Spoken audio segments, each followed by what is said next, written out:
In the collector world, the number 1 has a value to it. It's got a steam to it. It's got a special place. In sports cards, it's the rookie card.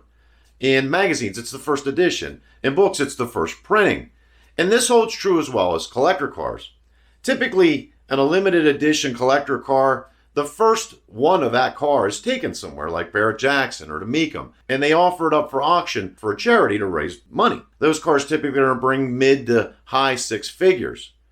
So in 2011, when a 2012 Boss 302 shows up at a random dealership in Texas with the number 0001 on it and is bought just by Joe Average, an average car person, it made big news. It was everywhere on the internet. We're going to get into that story today and then track the car a little bit to try to figure out where it is. Shane McGlan is your everyday normal car guy. In full disclosure, Shane and I chatted a few times on the web when all this went down back in 2011. Shane had owned several Mustangs over the years, and after reading the press on the Boss 302, he knew he needed to own one. But like most people, it needed to be what he wanted. Competition orange with Recaro seats and a torsion differential. Those were the must-have options. Not being able to find one of those on a lot, he decided to order one. That order then received a build date, and that build date was much further out than Shane wanted to wait. It was almost a full year from the time he placed his order. To complicate things, Shane had a car to trade. It's a 2010 Mustang GT, and if he was going to get his payments where he needed them to be, that car would have to be traded then and there at its current value, not what it would be a year later. That would leave him without a car for a year,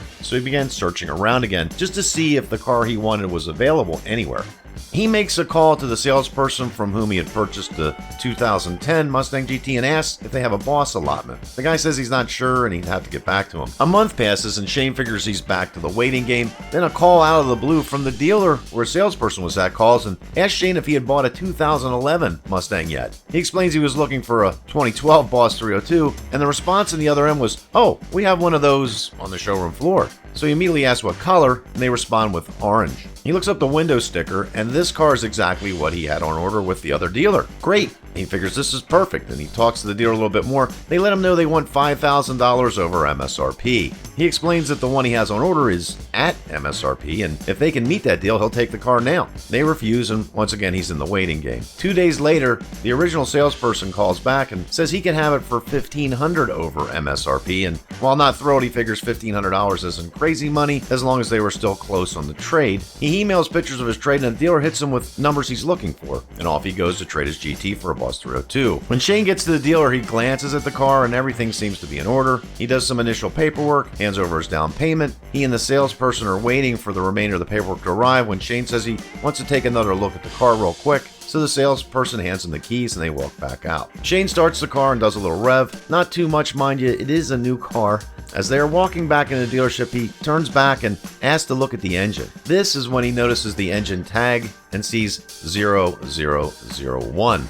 He says to the salesperson, "Is this car number 1?" And the salesperson says, "It must be the first one in that color," and they head back inside and finish up the paperwork. Now Shane knows there's only 3,500-ish Boss 302s to be built, and the number on the plaque matches the car's VIN, yet he's still somewhat unsure. Is this really the first Boss 302 for this generation? And that night, he and his kids go get ice cream in the new Boss 302. Shane gets home, and the next morning he does what all of us do when we buy a new car. He starts posting things out on social media and a few of the forums that he visits regularly. And this is where things get crazy for him. More and more people comment on the car anywhere it's posted. People start to chastise him for driving it and telling him it should be preserved as it is. And this is kind of where his guilt kicks in. Is this really the first Boss 302 built in 32 years? And can I really drive this car? Does he plan to daily this car during the week and track it on the weekends? He lets people know this, and he gets bombarded by media. His story went everywhere in a hurry. Jalopnik posted an article. Every Mustang-related website ran the story. And for a few weeks, you couldn't type Boss 302 into a search engine and not see Shane and the 0001 Boss 302.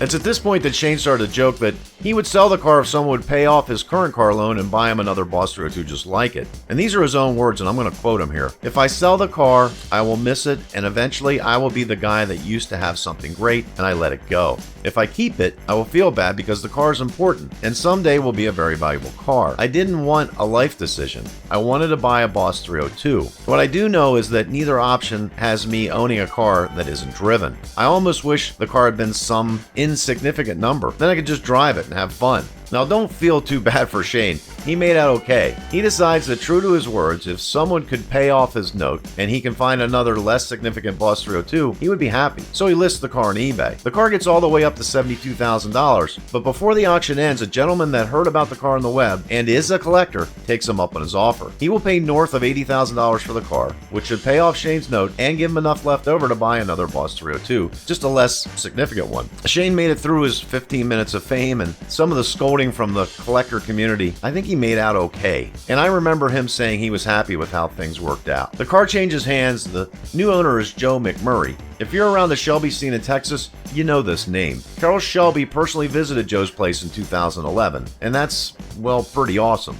Some of the cars he has owned include the following: a 1965 Shelby GT350, a 67 Cobra 427 Roadster, a 67 GT350 with a Paxton supercharger, a 68 GT 500 KR, a 70 Ford Boss 302 Carcraft Trans Am Racer, and a 99 Shelby Series 1 Roadster. That's some of them. Now, Joe held onto the car for a couple years. Then in August of 2013, it shows up at a Mecum auction in Monterey, California. The car hammers at $75,000, but that doesn't meet Joe's reserve. A few months after that, the car shows up at a dealer in North Carolina. Joe must have either consigned it or sold it to RK Motors in Charlotte. They put a price of $109,000 on the car. Now, RK Motors was nice enough to let me know they sold it in April of 2014, and it headed to Omaha, Nebraska. It's at this point where the trail goes stone cold. I've spoken with Greg Boss, the former owner of Boss Ford, and that's a very cool name for a Ford dealership. He's also the current organizer of the Boss Nationals, and the car has not made an appearance as of yet. I spoke with Randy Ream, one of the founders of the original Boss 302 registry, and he's pretty much an expert in all things Boss Mustang, and he is unaware of the car's current whereabouts. Now, I'm going to have to note here that there were other 001 cars out there. The Boss 302S has a 001, as well as the Laguna Seca versions. They also had their own numbering system. So one could argue that this isn't really the first Boss. But in my eyes, it's the first Boss 302 that was a street-driven car. So there you have it. That's the history we have so far. If you're the current owner of this car and you've got it tucked away somewhere to wait for the value to go up, it's probably a really safe bet. But it'd be really nice if you let the Ford community kind of know, hey, I've got it. It's being taken care of.